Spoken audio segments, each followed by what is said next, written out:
अध्याय। पांचवें अध्याय में सूत जी महाराज ऋषियों से बता रहे हैं कि हे ऋषियों, प्रजा का पालन करने में तत्पर तुंगध्वज नाम का एक राजा था।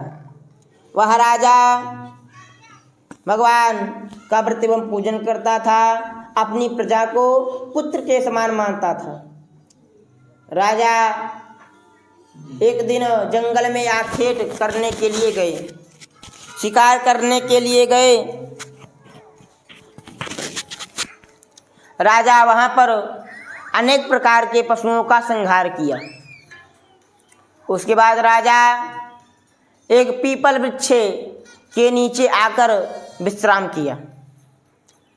सुंदर छाया थी, बड़ी शाखा वाला वृक्ष था, वहीं पर राजा आकर विश्राम किया। राजा ने देखा कि गांव के कुछ ग्वाल बाल छोटे बच्चे भगवान का व्रत एवं पूजन कर रहे हैं पीपल के वृक्ष के निकट।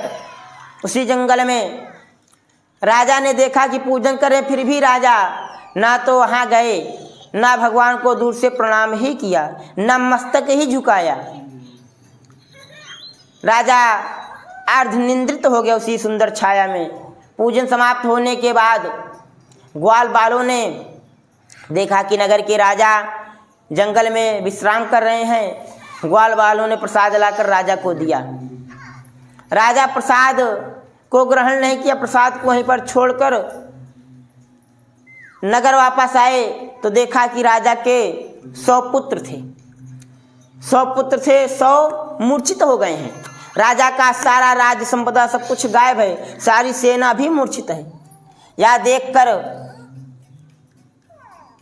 राजा आश्चर्यचकित में पड़ गया कि इतनी जल्दी किसी मनुष्य में इतनी शक्ति नहीं है जो यह सब समाप्त कर सके।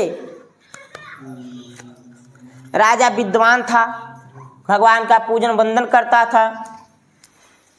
मन में चिंतन किया, एकांत में जाकर राजा ने चिंतन किया कि ये सब भगवान की ही माया है, भगवान ही ऐसा कर सकते हैं। प्रसाद नहीं ग्रहण किया, प्रसाद का त्याग किया और भगवान का पूजन कर रहे थे ग्वाल बालों ने। मैं ना वहाँ गया, ना भगवान को प्रणाम किया, इसी से मुझे यह दुख प्राप्त हुआ। राजा नगर जाकर ग्वाल बालों से विनती की, मुझे भी यह पूजन करना है आज ही, क्योंकि मेरा सब कुछ राज संपदा सब समाप्त हो गया, मेरे 100 पुत्र भी समाप्त हो गए हैं। राजा से ग्वाल बालों ने कहा कि हे राजन, अब तो पूजन कल ही होगा, क्योंकि आज का पूजन हो गया। अगले दिन ग्वाल बालों ने फिर चंदा लगाकर उसी वृक्ष के नीचे राजा के साथ भगवान का व्रत एवं पूजन किया। राजा भी भगवान का पूजन किया, भगवान से विनती की, प्रसाद ग्रहण किया। पुनः जब राजा नगर में वापस आया महल, तब राजा के 100 पुत्र जीवित प्राप्त हुए। राजा का सारा राज संपदा सब कुछ प्राप्त हुआ। जब तक इस पृथ्वी पर रहा, हर महीने अमावस्या, संक्रांति, पूर्णिमा को भगवान का व्रत एवं पूजन करता रहा और अंत में सतपुर वैकुंठ को चला गया। व्यास जी ने कहा कि हे ऋषियों, सत्यनारायण भगवान के व्रत को जो करेगा, जो सुनेगा, जो अन्य भी व्यक्ति वहाँ पर उपस्थित होंगे, सभी को समान रूप से फल प्राप्त होगा। भगवान अनेक रूप धारण करके लोगों का मनोरथ पूर्ण करते हैं। भगवान को कोई काल कहते हैं, कोई ईश कहते हैं, कोई सत्यदेव कहते हैं और नारायण के नाम से भी जानते हैं। भगवान अनेक प्रकार के रूपों को धारण करके लोगों का मनोरथ पूर्ण करते हैं। कलयुग में पुराणों में बताया गया है कि भगवान कल्कि का रूप धारण करके लोगों का मनोरथ पूर्ण करेंगे। व्यास जी ने कहा कि हे ऋषियों, सत्यनारायण भगवान का व्रत इस अध्याय में जिन जिन ने भगवान का व्रत एवं पूजन किया था, उनके अग्नि जन्म का वृत्तांत कहता हूँ। जो दूसरे अध्याय में ब्राह्मण थे, वे अगले जन्म में सुदामा हुए, भगवान श्री कृष्ण की सेवा करके अंत में सतपुर वैकुंठ को चले गए। जो लकड़हारा था वह निषाद केवट हुआ, भगवान राम को गंगा पार करके वहाँ भवसागर से पार हो गया, मोक्ष की प्राप्ति किया। जो उल्का मुख नाम के राजा थे वे दशरथ हुए, श्री रंगनाथ की पूजा करके अंत में सतपुर वैकुंठ को चले गए।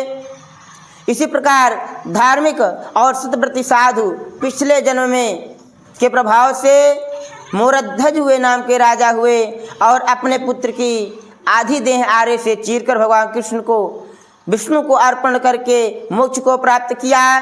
तुंगध्वज राम के जो राजा थे वे श्याम भूमन हुए और सभी भगवत संबंधी कार्यों का अनुष्ठान करके अंत में सतपुर वैकुंठ को चले गए। जो ग्वाल बाल थे अन्य व्यक्ति थे वे ब्रजमंडल के निवासी हुए। सभी राक्षसों का संहार करके गोलोक शाश्वत धाम को प्राप्त किया।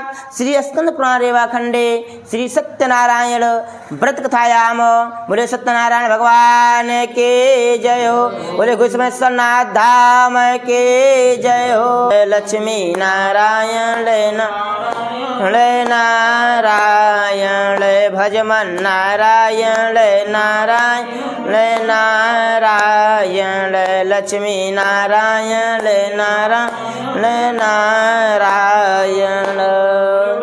वन बिहारी लाल के जय हो, भगवान के